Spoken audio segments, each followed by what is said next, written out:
Deuteronomy chapter 33. This is the blessing that Moses, the man of God, pronounced on the Israelites before his death. He said, "The Lord came from Sinai and dawned over them from Seir. He shone forth from Mount Paran. He came with myriads of holy ones from the south, from his mountain slopes.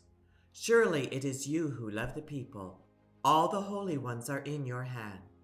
At your feet they all bow down, and from you receive instruction. The law that Moses gave us, the possession of the assembly of Jacob. He was king over Jeshurun when the leaders of the people assembled, along with the tribes of Israel. Let Reuben live and not die, nor his people be few." And this he said about Judah. "Hear, Lord, the cry of Judah. Bring him to his people. With his own hands he defends his cause. Oh, be his help against his foes." About Levi he said, "Your Thummim and Urim belong to your faithful servant. You tested him at Massah. You contended with him at the waters of Meribah. He said of his father and mother, 'I have no regard for them.'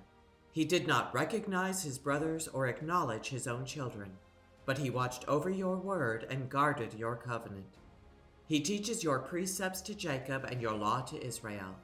He offers incense before you and whole burnt offerings on your altar. Bless all his skills, Lord, and be pleased with the work of his hands. Strike down those who rise against him, his foes till they rise no more." About Benjamin he said, "Let the beloved of the Lord rest secure in him, for he shields him all day long, and the one the Lord loves rests between his shoulders." About Joseph he said, "May the Lord bless his land with the precious dew from heaven above, and with the deep waters that lie below. With the best the sun brings forth, and the finest the moon can yield. With the choicest gifts of the ancient mountains, and the fruitfulness of the everlasting hills. With the best gifts of the earth and its fullness, and the favor of him who dwelt in the burning bush. Let all these rest on the head of Joseph, on the brow of the prince among his brothers. In majesty he is like a firstborn bull. His horns are the horns of a wild ox. With them he will gore the nations, even those at the ends of the earth. Such are the 10,000s of Ephraim. Such are the thousands of Manasseh." About Zebulun he said, "Rejoice, Zebulun, in your going out, and you, Issachar, in your tents. They will summon peoples to the mountain, and there offer the sacrifices of the righteous. They will feast on the abundance of the seas, on the treasures hidden in the sand." About Gad he said, "Blessed is he who enlarges Gad's domain. Gad lives there like a lion, tearing at arm or head. He chose the best land for himself. The leader's portion was kept for him. When the heads of the people assembled, he carried out the Lord's righteous will and his judgments concerning Israel."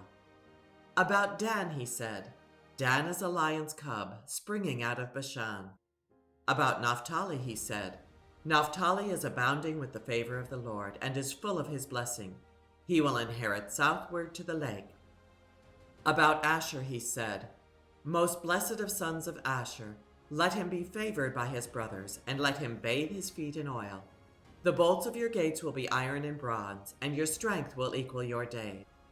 There is no one like the God of Jeshurun, who rides across the heavens to help you, and on the clouds in his majesty. The eternal God is your refuge, and underneath are the everlasting arms.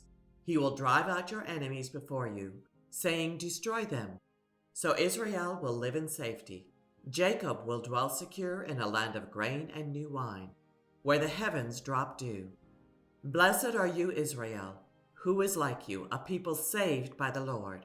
He is your shield and helper and your glorious sword. Your enemies will cower before you, and you will tread on their heights." Deuteronomy chapter 34.